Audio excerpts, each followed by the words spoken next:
Welcome to The Snap with Alexis Perry and Sydney Jones. Hello, everyone, and happy Friday. Welcome back to the Broncos Podcast Network and YouTube for this week's edition of The Snap.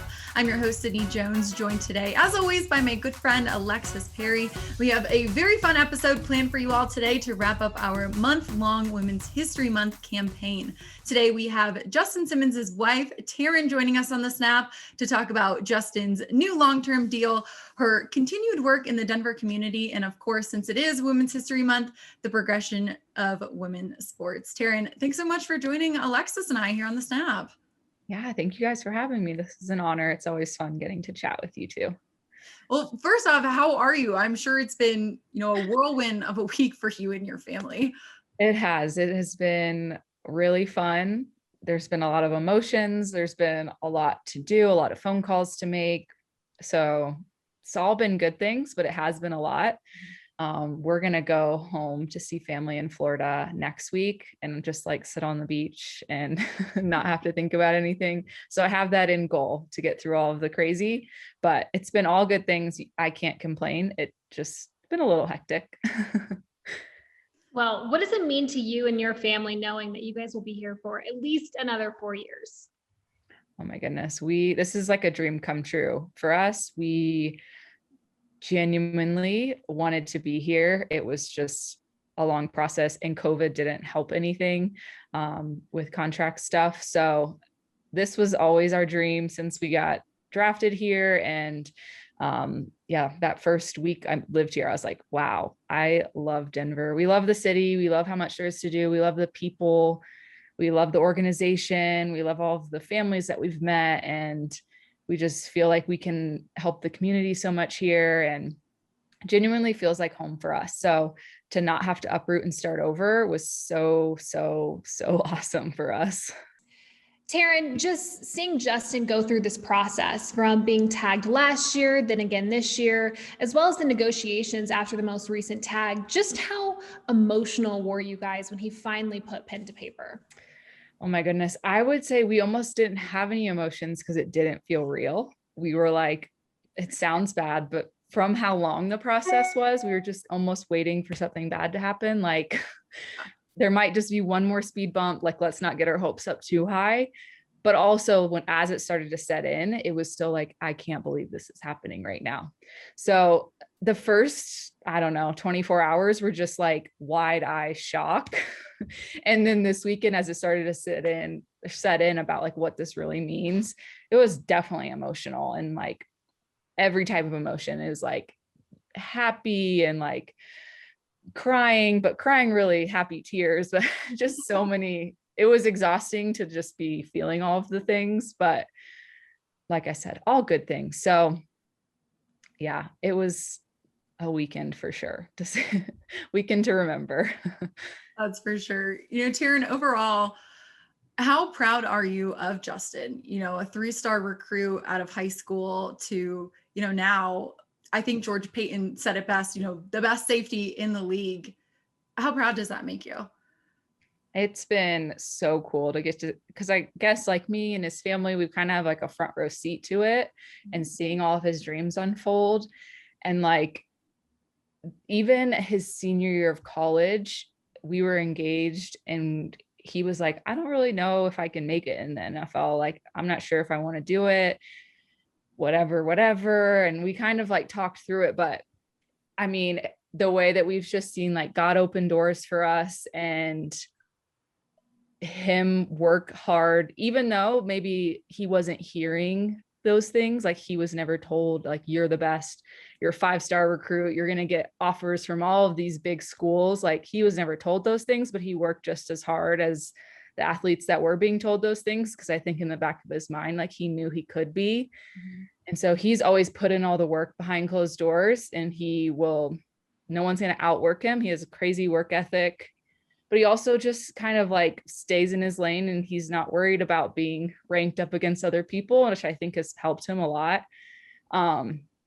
So it's been crazy to just this week to hear those things from the GM, and yeah, it's been really cool. We're so proud of him. I know his parents feel the same way. And I mean, we knew it all along. We believed this to happen, but it's still like, what is the percent chance of this happening? Your high school dream, or even he probably has been dreaming this since he was 5, but the percentage of that happening is so small. And so it's just been really, really fun to get to watch all of that unfold for him. And I'm sure there's more things that are going to unfold in the next 4 years. So we're really, really proud.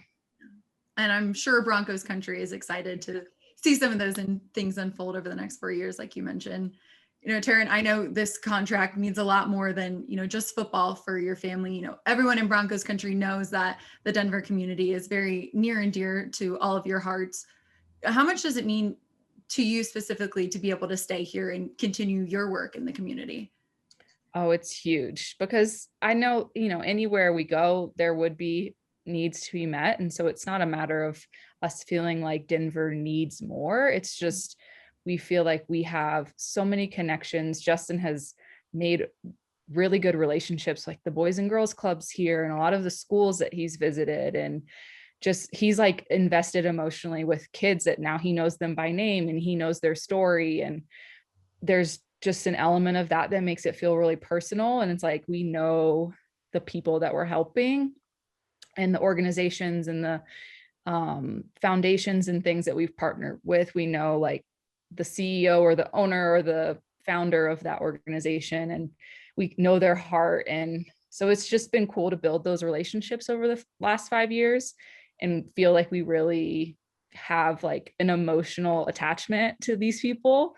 And so it's obviously so rewarding to be able to help anybody in need, but whenever you feel like you know them and you know their stories, it makes it even more special. So I would say that element has been important to us. It was definitely part of the conversation and deciding about where we wanted to go. And then also just with the organization, Justin, I think feels like he's very invested into the community department and their vision and how hard they work to make things happen. So I think all that to say, like, we're just so happy that we can be here. Yeah, I think Allie, Liz, and Katie, that entire CR department, they were ecstatic when they heard the news that Justin was going to be here for another 4 years, that's for sure. But speaking of foundations, you and Justin both started the Justin Simmons Foundation last year. And I know you mentioned when we talked the first time, not too long ago, that COVID was just really challenging for you guys. But as a whole, how do you feel like that first year went? I think it went amazing. I mean, the reason COVID was restrictive is we couldn't do anything in person to fundraise, and we also couldn't do anything in person to give funds. So like, we did a big Christmas campaign, which went amazing, and we were able to do so much more than we thought we could, but it would have been so much more fun for us to like drop off the presents and get to hug people. And so that aspect of it made it hard last year. But overall, I do feel like we were able to do a lot with limited amount of accessibility, especially Justin. He definitely wasn't going to be allowed to go anywhere or meet anybody in person. So hopefully next year we can, but you never know. We like have ideas on things that we can do if we're still restricted significantly. So I think there's still a lot of dreams, but hopefully one day we can get back to seeing people in person and getting to, like him, go to the Boys and Girls Club and hanging out with the kids and things like that. So speaking of next year, do you guys have any big projects or plans on the horizon this year that you can give us a little sneak peek on? Oh, so we have a lot of dreams that we haven't like put them to paper and actually tried to do anything with. Especially because we are kind of waiting on this to happen. This was obviously going to play a big role in our plans for the year. So because it's been such a whirlwind, we haven't even gotten the chance to talk to our foundation manager, but that's on the plans for the next week or so we can start to get some concrete things rolling. So I don't know. I don't know exactly what's going to happen this year. Hopefully we get to do a lot, and hopefully we can have things in person, at least sometimes, or in a way that's like we meet them outside, or a way that's safe, but we can make an impact that way. So I wish I could give you specifics, but we been in a whirlwind. Either way, we're looking forward to it. Us too. We are too.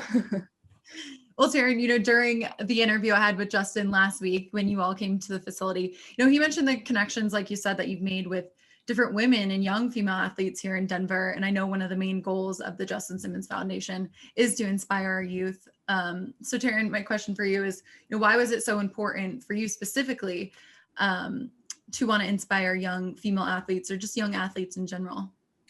I think for my personal story, and I think Justin's story is similar, that sports played such a huge role in like forming me into who I am.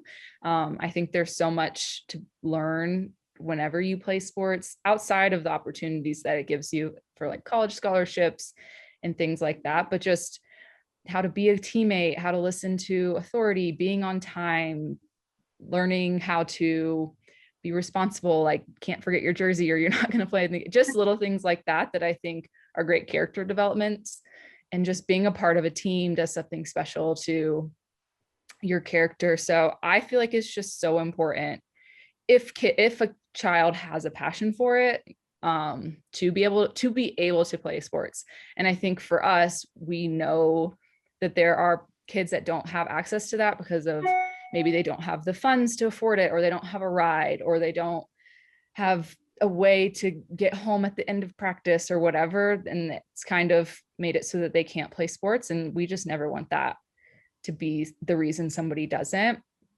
And so that's, I guess, where the passion comes from, just knowing how much it changed our lives. I know we wouldn't be who we are now if we hadn't have grown up playing sports and all the opportunities it provided us with. So it's definitely really important to us, and we're excited to be able to help kids, find teams to be on and afford it and get there and get home and all of those things. You play D1 basketball at Presbyterian College, right? Yeah. Mm-hmm. Speaking of that time, have you been watching the NCAA tournament at all? Women's tournament? I know they didn't make the cut, but I know. Yeah. No, we've been watching all the basketball over the last, since Friday, I guess, men's and women's. It's so fun. This is our favorite time of year. We love March Madness. Always build a bracket, then you're always disappointed in yourself. You're like, dang it, I did not see that coming, but it makes it fun. So, we have basketball on 24/7 right now. It has been fun. I'm sure you heard the differences between the men's and women's facilities and amenities in the news there during the NCAA tournament. What was your reaction when you first saw all of that? Honestly, for me, because I've seen a lot of that, I wasn't surprised. I was talking to a friend. She played at like a major Division I school, and she was like, is this shocking? Like, I'm not surprised. And I was like, yeah, I kind of thought the same thing. Like, this is kind of how it's always been. But it's obviously not okay. And, even if men's basketball brings in more income or revenue or whatever, like there are laws for gender equality that make that unacceptable. And I don't know how they didn't think they were going to get caught. I mean, especially with social media and the girls on the team maybe having friends or boyfriends or family members that play men's basketball. And they're like, hey, that looks a lot different than what I have. So it was not surprising, but still shocking that it's like still happening, and them saying like, oh, we're sorry, but it's like, I don't know, because you did it. You knew that's what you were doing. So I'm glad they fixed it. And I'm glad that everyone rallying around them made them fix it, especially like the food. That part really, I was like, these are elite athletes. You can't just serve them anything. So that part made me really mad, but I'm glad it's fixed. And I hope now going forward, they realize that they can't get away with doing things halfway and it doesn't just go for basketball. I know that that's how it is across the board with college sports, and definitely like football getting the nicest stuff, and maybe swimming getting not as nice, or whatever type of sport that doesn't bring as much revenue. And so hopefully this woke the NCAA up and made them realize that they can't get away with that anymore. And everyone that's playing a college sport is an elite athlete, and they need to have access to weights and food and training facilities that are, comparable to what everyone else is getting. So that's kind of how I felt, but It's a shame that it's still, not surprising to people, kind of like you mentioned. Going off of that, what steps do you think need to be made to reach equality in sports? Even maybe not even from women's to men's, but like you mentioned, like football to swimming. Yeah. I think first and foremost, awareness is huge. Like, because I saw it firsthand, like I was able to tell you it wasn't that shocking, but to so many people that never, maybe didn't play a college sport, they didn't know people that played college sports, or they, even Justin played major Division I college football. So he didn't see what other sports maybe did or didn't get, or other women's basketball, women's soccer, things like that. And so I'm just glad that it's like people are aware of it now. I think that's the biggest thing, because when people are aware of it, I don't think you can get away with it as easy. And it sounds bad that it's like get away with, but I feel like that's what they were trying to do. They were just trying to spend the least amount of money in the places that they could.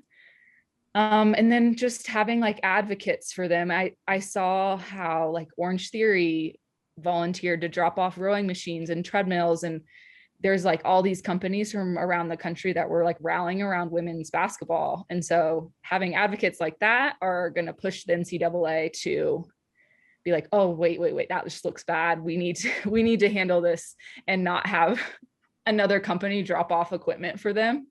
And so I feel like those are probably the main things. Just like anything, I guess, any sort of disparity that you see in the community, the biggest thing is just people being aware of it and having people that speak up for them. Maybe they feel like their voice isn't as powerful, but if an NFL football player says it, people are going to listen. And so using your voice to like speak up for things like that, I think is huge. And we saw it happen last week. We saw all of these people speak up, and then all of a sudden it was fixed. You're like, this has probably been going on for 50 years without anybody knowing and anyone saying anything. And so they could just, why would they change if they could get away with it? So I think those are probably the most important things, just making sure people know and speaking up if you see it. I'm really glad you said that, Taryn, because awareness is huge. You never really know what goes on behind closed doors, right? Totally. Well, one last question for you here, Taryn. The NFL as a whole, we've really seen take a huge step forward in women representation over the years. How would you describe the progress you've seen in that regard, maybe since Justin even first got in the league? I think it's huge. I think I don't know when the first female ref, but I feel like it's definitely been recent because of social media. I've seen it. And again, I think with social media and with the pressure from the public and people speaking up and saying like, hey, why is there, if you have just as qualified as a woman to ref this game or to coach this position or to be in the strength room as a strength coach or whatever it is, and they're just as qualified, why is no one being hired? And that's where social media can be powerful, because like without that, no one knows, no one's going to speak up, nothing's going to change. And so I think it's been powerful to see. And then when one team does it, one team hires a woman wide receiver coach, and then now it opens the door for other teams to feel comfortable to do it. I hate to even say that, but it seems to be kind of how it is.